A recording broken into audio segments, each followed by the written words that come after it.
Il caro energia continua a spaventare le imprese in molti settori. Ci sono aziende che ricorreranno alla cassa integrazione, altre che paventano la chiusura. In aiuto allo sport dalla regione un ristoro di 1,5 milioni di euro. 6 tifosi sono stati arrestati dopo i tafferugli seguiti alla gara tra Monza e Udinese. 3 sono friulani. Le 2 tifoserie si erano affrontate fuori dallo stadio lombardo con lanci di pietre, cocci di bottiglie, aste di bandiere.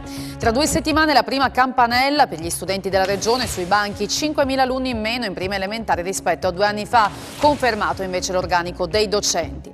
Da mezzanotte via la disinfestazione anti-zanzare a Udine per combattere il West Nile, coinvolti anche Campoformido e Pasian di Prato, nuovi casi positivi a Vivaro e Gorizia.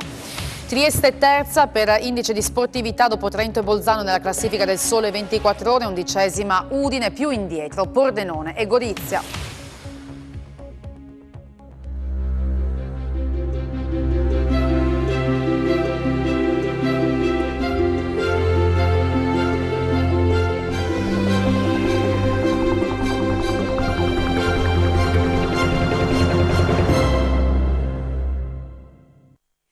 Buonasera a tutti voi da Telefriuli, bentrovati all'edizione serale del nostro telegiornale con in primo piano le preoccupazioni legate al caro energia, in particolare ai risvolti sull'economia. Alla Pettini di Osopo oggi si è lavorato, ma nei prossimi giorni non si sa, con l'avvio della procedura di cassa integrazione ordinaria fino al 2 ottobre richiesta per 751 dipendenti. L'azienda, in caso di rialzo eccessivo del costo dell'energia, potrebbe ricorre a chiusura a singhiozzo. Il Friuli Venezia Giulia non è immune all'impennata del costo dell'energia che sta creando forti preoccupazioni sia al mondo produttivo che alle famiglie. Tra le grandi aziende che si trovano costrette a correre ai ripari è la Pettini di Osopo, dove da oggi fino al 2 ottobre è stata richiesta la procedura di cassa integrazione ordinaria per un massimo di 751 dipendenti sia nelle linee di lavorazione a caldo che in parte di quelle a freddo. È una sorta di paracadute, spiega David Bassi della FIOM CGIL, sottolineando che le modalità d'utilizzo dell'ammortizzatore sociale non sono ancora state definite e discusse tra direzione aziendale e organizzazione sindacale. Tutto dipende dalle decisioni che saranno assunte dalla politica nazionale, continua Bassi, evidenziando che già alcuni mesi fa le aziende avevano chiesto la possibilità di utilizzare l'ammortizzatore sociale sia per la carenza di materia prima che per poter procedere con le lavorazioni che per i costi dell'energia erano andati improvvisamente alle stelle. E conclude evidenziando che in estate la Pettini ha fatto la sua fermata per le ferie, mentre per i momenti di fermo legati alle difficoltà produttive ha usato le ferie pregresse. Stangata per gli alberghi alle prese con bollette stellari di luce e gas. Secondo un'indagine di Federalberghi il conto a livello nazionale sfiora i 4 miliardi.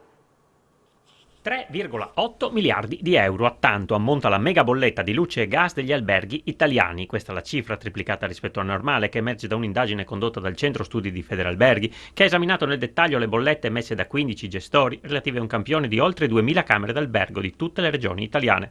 Le bollette degli hotel hanno così un costo medio di circa 120.000 euro per ciascuna struttura, 94.000 per l'energia elettrica e 26.000 per il gas, che aumenta con progressione geometrica. In media, il conto del mese di luglio 2022 è risultato più che triplicato rispetto a luglio 2021 e le ricadute sul settore anche in Friuli sono notevoli. La situazione ovviamente è molto preoccupante, le prospettive sono anche peggiori se vogliamo. Personalmente, grazie a dei contratti blindati, la parte energia diciamo che mi sono salvato, la parte gas sono triplicati i costi. Fate conto, il primo quadrimestre siamo passati da 15.000 euro a 45.000.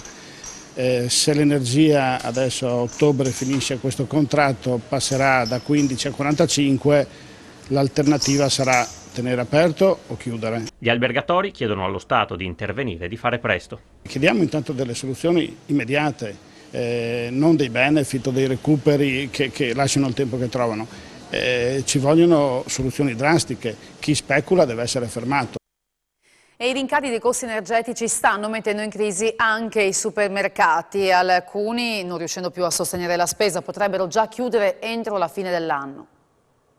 Costi energetici alle stelle, il settore alimentare è allo stremo.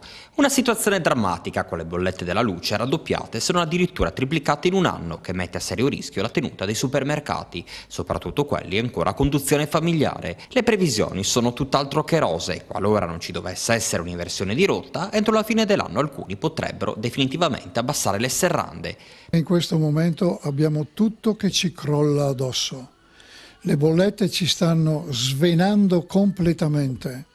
Non siamo più in grado di sostenere questa spesa che sta mettendo a rischio la chiusura di tante attività e ci sarà una grossa penalizzazione al sistema per queste chiusure, per la mancanza di lavoro del personale addetto alle attività che chiuderanno, per il sostegno che dovranno dare alle persone che non avranno più lavoro. Per quanto riguarda invece i rincari della spesa, i clienti non dovrebbero trovare brutte sorprese, almeno per adesso. Ci sono dei prodotti che hanno il prezzo fermo ancora dal 2013-2015, pertanto lì dimostriamo la buona volontà da parte nostra, da parte del commercio, di non approfittare e di non volere dare troppo rilievo agli aumenti. E ad essere toccate dagli aumenti dei costi energetici anche le società sportive che gestiscono impianti sportivi. Per loro però ci sono buone notizie, in arrivo 1,5 milioni di euro di ristori dalla Regione. Sarà pubblicato a brevissimo dal CONI regionale un bando per le società sportive che gestiscono impianti pubblici o privati che quindi nel dettaglio hanno in carico il pagamento delle bollette di luce e gas. A disposizione 1,5 milioni di euro stanziati nell'ultimo assestamento di bilancio dalla Regione. A farlo sapere il presidente del CONI regionale Giorgio Brandolin, che già da quasi un anno aveva sottolineato la necessità di ristori in questo ambito.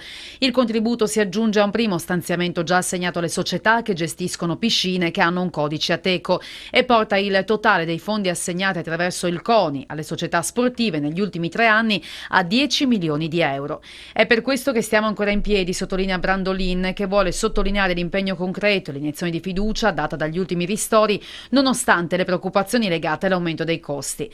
Le società che vorranno accedere a questi aiuti dovranno presentare le bollette del 2019, quando quindi l'attività era completa, e le ultime del 2022. L'obiettivo è distribuire ristori entro massimo ottobre e arrivare a una fotografia complessiva della situazione. Potenzialmente la misura potrebbe riguardare tra le 600 e le 900 società, ovviamente misura proporzionale ai costi sostenuti. In questa operazione il CONI regionale emanerà anche una serie di raccomandazioni per limitare il dispendio energetico, dal tempo di utilizzo delle docce, per esempio, alla sostituzione, laddove possibile, della vecchia illuminazione con lampade a LED. Di soluzioni rapide per il caro energia, ma anche di lavoro e trasparenza sulla pandemia ha parlato oggi Gianluigi Paragone, leader di Italexit, partito che ha presentato a Udine i candidati regionali per le prossime elezioni. Ma intanto denunciamo il fatto che il governo, dopo aver comprato armi da mandare in Ucraina, non è stato ancora in grado di fermare gli speculatori. Iniziamo anche a dire che tra gli speculatori ci sono anche alcune aziende partecipate di Stato che esultano per i profitti. E invece le famiglie italiane, la piccola impresa, il commercio, gli artigiani che sono in ginocchio. Non mi sembra un grande aiuto da parte del governo e neanche un grande controllo. È chiara la linea sul tema del caro bollette di Italexit, il partito di Gianluigi Paragone, che oggi ha presentato a Udine i propri candidati in regione in vista delle politiche del 25 settembre. E non si è fatta attendere anche una risposta a chi, come Salvini, chiede una tregua alla campagna elettorale per risolvere il problema dei rincari. Salvini ha già spoilerato il film, andrà a finire così, che ancora una volta dopo le elezioni faranno una grande ammucchiata. Siccome non sono capaci di risolvere i problemi prima, allora oggi fanno la moratoria sulla discussione sul caro bollette. Io voglio capire perché il governo, perché Draghi non fa uno scostamento di bilancio, che mi sembra il minimo, l'ABC da cui partire. Un'altra delle colonne portanti di Italexit è la poca trasparenza arrivata dalle istituzioni sulla pandemia. Il tema di fondo è avere una volta per sempre uno spazio dove parlare di questi temi alla luce del sole. Ecco perché rivendichiamo una commissione d'inchiesta sia sul Covid sia sul vaccino. Noi il nome giusto ce l'abbiamo come presidente, che è Giovanni Fraiese.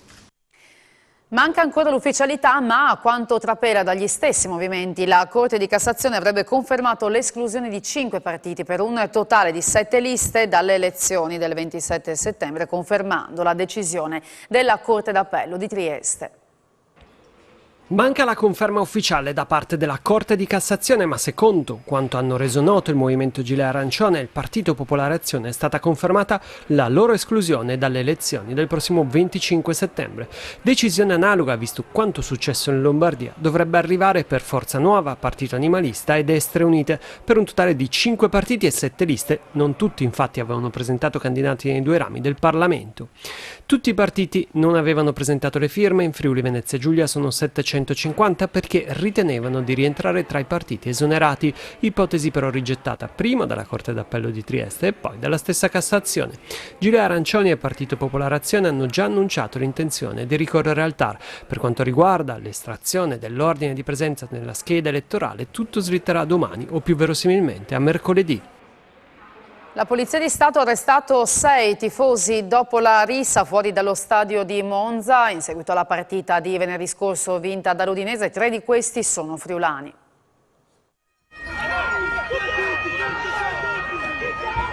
3 tifosi friulani sono stati arrestati dalla polizia dopo gli scontri avvenuti venerdì scorso al termine della partita tra Monza e Udinese. L'accusa per un 48enne, un 44enne e un 22enne residenti nelle province di Udine, Pordenone e Venezia è di rissa aggravata.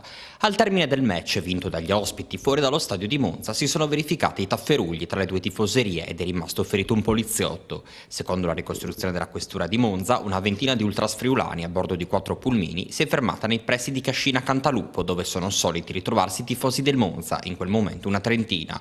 Tra le 2 tifoserie sono iniziati subito i tafferugli con lanci di pietre, cocci di bottiglie, aste di bandiere e cartelli stradali sradicati. Le indagini della Digos di Monza, in collaborazione con quella di Udine, hanno permesso di identificare 6 tifosi, 3 per parte, coinvolti negli scontri. Sono stati arrestati ieri in flagranza di reato di ferita. 42 migranti da Afghanistan, Pakistan e Nepal sono stati rintracciati questa mattina dalla polizia di frontiera a San Dorligo, poco dopo il confine con la Slovenia. Le loro condizioni di salute non destano preoccupazioni. Questo è solo l'ultimo di una serie di arrivi. Nell'ultima settimana, infatti, circa 400 persone sono entrate in Italia dal valico della zona di San Dorligo a piedi, seguendo i passeur a bordo di veicoli che poi li scaricano in territorio italiano. In difficoltà le strutture di accoglienza per i richiedenti asilo, che spesso sono costrette a lasciare queste persone dormire all'aperto, soprattutto vicino alla stazione ferroviaria di Trieste. 4 persone, tra queste 2 bambini, sono rimaste coinvolte in un incidente stradale questa mattina in via Roveredo a Pordenone, dove 2 auto si sono scontrate frontalmente. I feriti sono stati inizialmente soccorsi dai pompieri. Per uno dei 2 conducenti rimasto intrappolato nel veicolo hanno dovuto rimuovere le portiere dell'auto, rilievi della polizia locale. E 2 persone sono rimaste ferite in maniera seria la scorsa notte a Mortegliano in via Ferraria, quando si sono scontrate 2 auto, una Fiat Punto e una Peugeot, con i conducenti che sono rimasti incastrati nell'abitacolo. Soccorsi dal 118, supportato dai vigili del fuoco, sono stati trasportati all'ospedale di Udine con traumi giudicati gravi, rilievi dei carabinieri della compagnia di Latisana. Potrebbe essere doloso l'incendio che ieri notte ha devastato il chiosco con cucina annesso all'Alberone Karting Club di San Pietro al Natisone. L'area potrebbe essere posta sotto sequestro. Un incendio di grosse proporzioni ha distrutto ieri notte il chiosco con cucina che si trova all'interno dell'Alberone Karting Club in località Trapezzo di San Pietro Natisone. Le cause del rogo, che ha tenuto impegnate diverse squadre dei vigili del fuoco giunte sul posto alle 1:50, sono ancora al vaglio degli investigatori. Non si esclude l'origine dolosa. I pompieri, intervenuti insieme ai carabinieri della compagnia di Cividale, hanno rinvenuto sul posto elementi che possono far presumere che dietro l'incendio ci possa essere la mano di qualcuno. Nelle prossime ore, proprio al fine di accertare le responsabilità, su disposizione della Procura di Udine, l'area interessata dalle fiamme, che si trova nelle vicinanze della pista circuito da go-kart, potrebbe essere messa sotto sequestro. I danni ancora in corso di quantificazione sono comunque ingenti. Ad allertare i vigili del fuoco è stato ieri notte un passante che ha notato il rogo. Tempestivo l'intervento dei pompieri, che ha evitato che l'incendio si propagasse alle strutture adiacenti. Doveva scontare 2 anni e 10 mesi di reclusione per maltrattamenti in famiglia, minacce e lesioni personali, ma il 35enne ha lasciato l'Italia, è stato però rintracciato e arrestato da una pattuglia di carabinieri di Miramare durante un controllo su un autobus di linea diretto in Romania. L'uomo era stato denunciato dalla moglie che per sfuggire alla sua violenza era stata costretta scalza e senza la maglietta a nascondersi dentro ad un cespuglio. Avevano imbrattato i muri di piazza San Giacomo incastrate da telecamere e profili social. La polizia locale di Udine è risalita all'identità di 2 minorenni italiane immortalate all'inizio di agosto dalla videosorveglianza comunale mentre imbrattavano 2 palazzi storici di San Giacomo. Le ricerche del reparto di polizia giudiziaria erano poi continuate sui social network. Le 2 ragazze sono state deferite alle autorità giudiziarie e ai proprietari degli immobili potranno chiedere un risarcimento alle famiglie delle 2 giovani. Furto nello spogliatoio della squadra di calcio locale. Ieri pomeriggio, mentre era in corso la partita tra Rivignano e Lestizza, ignoti si sono introdotti facendo razzia nello spogliatoio dove la squadra di casa aveva lasciato indumenti ed effetti personali. Alla fine del match la sorpresa, i portafogli erano stati completamente ripuliti, così come erano stati rubati gioielli e orologi. Il Rivignano Calcio ha sporto denuncia ai carabinieri. Partirà poco prima della mezzanotte la disinfestazione anti-zanzare a Udine per difendere i cittadini dalla diffusione del virus West Nile, coinvolte nei comuni di Pasian di Prato e Campoformido. Obbligatorio chiudere porte e finestre e tenere al riparo gli animali domestici. Settimana scorsa era toccato a Udine Nord con 6 comuni coinvolti, ora invece tocca la zona sud-occidentale del capoluogo. La guerra al virus West Nile non conosce tregua e prosegue l'opera straordinaria della regione per eliminare quante più zanzare possibili, uniche portatrici del virus. A far nascere questa nuova operazione è stato il ritrovamento di un volatile morto positivo alla febbre del Nilo occidentale, così come a far scattare quella di Tavagnacco era stata la scoperta del virus in un cavallo. La zona designata per la disinfestazione è di 4 km intorno a Viale Venezia, quindi sostanzialmente tutto il centro di Udine fino a Viale Trieste e Viale Palmanova, ma anche i Rizzi, a Cussignacco e Sant'Osvaldo, arrivando fino a Pasen di Prato e Campoformido. Restano valide le indicazioni già applicate nelle altre disinfestazioni, quindi obbligo di tenere porte e finestre chiuse, di tenere a riparo gli animali domestici e di non consumare ortaggi e frutta soggetti al trattamento prima che siano passate 72 ore. Già domani mattina i parchi e i viali alberati che saranno stati trattati potranno normalmente essere frequentati. E altre disinfestazioni saranno effettuate nei prossimi giorni in altre zone della regione. Nel Friuli occidentale ad essere trattate contro la zanzara portatrice del virus West Nile saranno Porcia e Pordenone. A Vivaro è stato individuato un caso positivo e quindi anche lì scatterà la disinfestazione. Lo stesso è accaduto a Gorizia nel quartiere di Piedimonte. Nelle prossime ore la cittadinanza sarà informata sui tempi e le modalità dell'intervento. A Palmanova il trattamento è stato fissato invece per mercoledì notte. I casi Covid in regione nelle ultime 24 ore sono stati 154, da 1315 tamponi effettuati, 2 decessi registrati entrambi a Udine, in terapia intensiva ci sono 5 persone ricoverate, 167 negli altri reparti. Non si ferma la vicenda Wärtsilä. Oggi il prefetto ha incontrato il console generale della Corea del Sud che ha chiesto lo sblocco dei motori. Si accende invece lo scontro politico. I coreani chiedono di poter caricare e portare via i loro motori. I sindacati, fino a quando Wärtsilä non ritirerà la procedura di licenziamento di 450 lavoratori, non li farà uscire, grazie anche allo sciopero proclamato in porto per le operazioni collegate al gruppo. La novità di oggi è stato l'incontro del console generale della Sud Corea, su richiesta di Daewoo, in via telematica con il prefetto annunziato Vardè. Non ci sono stati ultimatum, ha spiegato Vardè, anche se è stato citato il diritto internazionale, e proprio il prefetto domani incontrerà i sindacati con i quali fare il punto del della situazione e ai quali chiederà comunque di protestare nei limiti della legge, che si traduce in niente picchetti se non quello già presente davanti a Wärtsilä. Peraltro il gruppo che detiene la maggioranza delle quote è Investor AB, società della famiglia svedese Wallenberg, che detiene anche la maggioranza di Electrolux. Il gruppo in una nota ha sottolineato che si sta procedendo sulla base dei perimetri della legge, che il 14 settembre, come previsto, verrà consegnato il piano aziendale. Peraltro nella stessa data potrebbe arrivare la decisione del Tribunale sul ricorso per comportamento antisindacale presentato dai sindacati.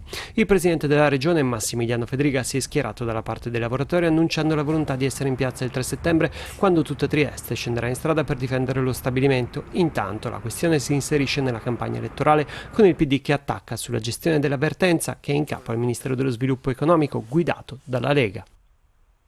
In Friuli Venezia Giulia continua a calare il numero di alunni iscritti alla scuola primaria. Per il prossimo anno scolastico saranno 5.000 in meno rispetto a 2 anni fa. Mancano pochi giorni all'avvio del nuovo anno scolastico, con l'auspicio che garantisca continuità e qualità. Lo ha detto l'assessore regionale all'istruzione Alessia Rosolen, sottolineando che la regione sottoscriverà nei prossimi giorni l'accordo per lo stanziamento di ulteriori 3 milioni di euro per tutte le tipologie non coperte previste dall'organico nazionale. Docenti, dirigenti amministrativi, personale ATA, tecnici per il digitale, per le scuole di montagna e per quelle in cui ci sono le pluriclassi, ma fa riflettere la diminuzione degli iscritti. Scontiamo sicuramente un declino demografico che ci ha portato quasi 5.000 alunni in meno nelle prime elementari in 2 anni. È un numero enorme, è un numero che ci fa preoccupare nella definizione di quelle che sono le necessità anche di utilizzo degli edifici presenti e degli edifici sui quali intervenire all'interno del nostro territorio. A Udine ha coinvolto docenti, bibliotecari, operatori e amministratori regionali, la Summer School del progetto Leggiamo 018, un'esperienza formativa di aggiornamento per promuovere la lettura soprattutto tra i giovanissimi. A Udine ha richiamato oltre 110 iscritti la seconda edizione di Summer School, la prima scuola estiva ad alta formazione del progetto Leggiamo 018, sostenuto dalla Regione e frutto di un accordo che vede coinvolti 3 assessorati: cultura, istruzione, famiglia e salute. La giornata di formazione avanzata dedicata a docenti, bibliotecari, operatori e amministratori regionali è stata presentata a Palazzo Morpurgo. È un momento importante di formazione specifica, ma anche di confronto tra gli operatori, che sono invitati non solo a fare la formazione ma anche a partecipare, e quindi bibliotecari, insegnanti, e quest'anno anche abbiamo un incontro con gli amministratori locali. La collaborazione nell'organizzazione fra strutture pubbliche e private è stata determinante per la riuscita dell'evento. La Summer School è un momento centrale che unisce gli amministratori e gli operatori del settore pubblici e privati, e quindi in un certo modo si trova naturalmente nella nostra città proprio per quello che è il nostro vissuto e le nostre esperienze. Trieste è la terza città più sportiva d'Italia, secondo la classifica stilata dal Sole 24 Ore. Trieste sul podio delle città sportive italiane. Il capoluogo del Friuli Venezia Giulia sale sul terzo gradino dietro alle altoatesine Trento, di nuovo leader dopo 3 anni, e Bolzano balzata sul secondo gradino dal 17° posto dello scorso anno. La classifica stilata in base all'indice di sportività calcolato da PTS per il Sole 24 Ore in base a 32 indicatori suddivisi in 4 categorie: struttura sportiva, sport di squadra, sport individuali e sport e società, premia la qualità dell'operato in questo settore. Un ottimo risultato a livello nazionale per lo sport regionale, dove Trieste precede Udine 11esima, Pordenone 46esima e Gorizia 66esima per indice di sportività. Nel confronto campanilistico tra le 2 maggiori realtà regionali, secondo i parametri, il capoluogo giuliano si dimostra superiore a quello friulano per strutture sportive e negli sport individuali, con un 8° e 5° piazzamento nazionale contro un 14° e 12°, mentre segue Udine 12esima negli sport di squadra, attestandosi sul 15° gradino. Si tratta comunque di piazzamenti onorevoli a livello nazionale per entrambe le realtà regionali. In questo 2022 Trieste è al top negli sport d'acqua e indoor, dove risulta prima in Italia, ma assolutamente valida anche nello sport femminile, in cui risulta seconda, così come per il basket. La realtà giuliana è ai vertici anche a livello strutturale per numero di tesserati CONI, in cui primeggia a livello nazionale, dove è seconda in quanto a tecnici e ufficiali di gara. Ciclismo e sport invernali sono ambiti in cui invece si fa notare Udine con un 5° e un 7° posto a livello nazionale. È calato il sipario ieri sul Festival Mondiale del Folklore a Gorizia. Davanti a 700 persone sono stati assegnati gli Oscar della Kermesse. È stata una giornata ricca di emozioni quella che domenica ha chiuso il 50° Festival Mondiale del Folklore a Gorizia. L'ultima data in calendario è stata segnata dall'acquazzone che ha colpito la città nel tardo pomeriggio, ma la gioia di suonare e ballare non si è fermata. Alla presenza di 700 persone sono stati consegnati i riconoscimenti e gli Oscar del folklore. I bragati della Georgia hanno conquistato il premio Simpatia, quello assegnato dal pubblico nella serata di sabato, grazie alle loro danze e costumi. Gli altri Oscar sono stati assegnati a Fontanavecchia di Casalduni, in provincia di Benevento, per la presentazione originale del repertorio tradizionale, ad Anaya in Colombia per l'interpretazione del nuovo folklore urbano e ad Aborigen dell'Uruguay per l'espressività stilizzata della danza. Doppio titolo per l'Accademia Mirko Sredzic, Oscar del folklore per la presentazione complessiva e premio antropologico Tullio Tentori. A chiudere gli Oscar sono stati i Maori della Nuova Zelanda per il canto folclorico di gruppo. Menzione speciale agli sbandieratori di San Gemini in Umbria per la presentazione degli strumenti tradizionali e per la costante presenza agli eventi goriziani. Immancabile l'importante Memorial Sergio Piemonti, dedicato alla storica anima della Kermesse, assegnato direttamente dall'associazione Etnos. Premio andato ai gruppi locali Santa Gorizia, Danzerini di Lucinicco e Michele Grion di Capriva. Programma ricco di progetti e laboratori per Avostanis, il festival multidisciplinare di Villa Caccia di Lestizza.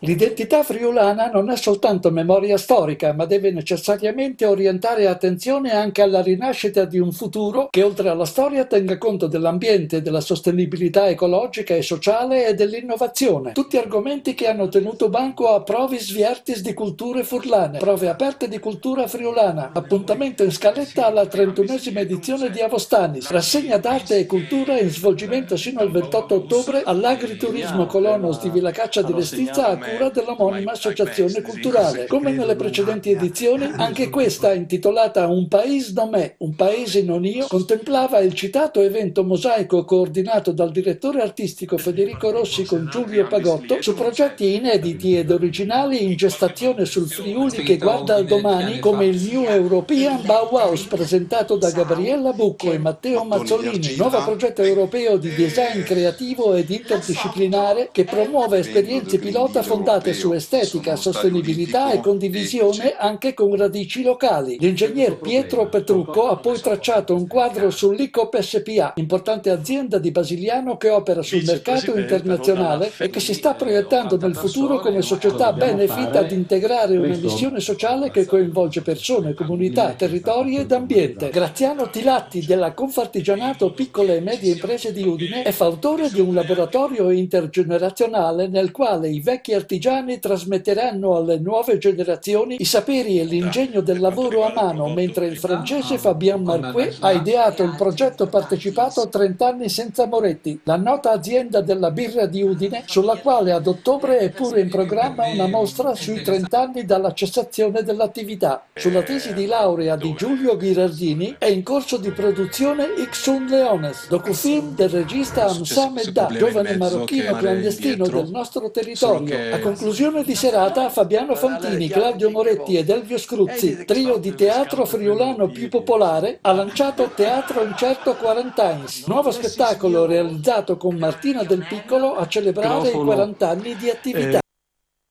Tra poco Sport FVG, grazie per aver seguito il nostro telegiornale e buona serata, arrivederci.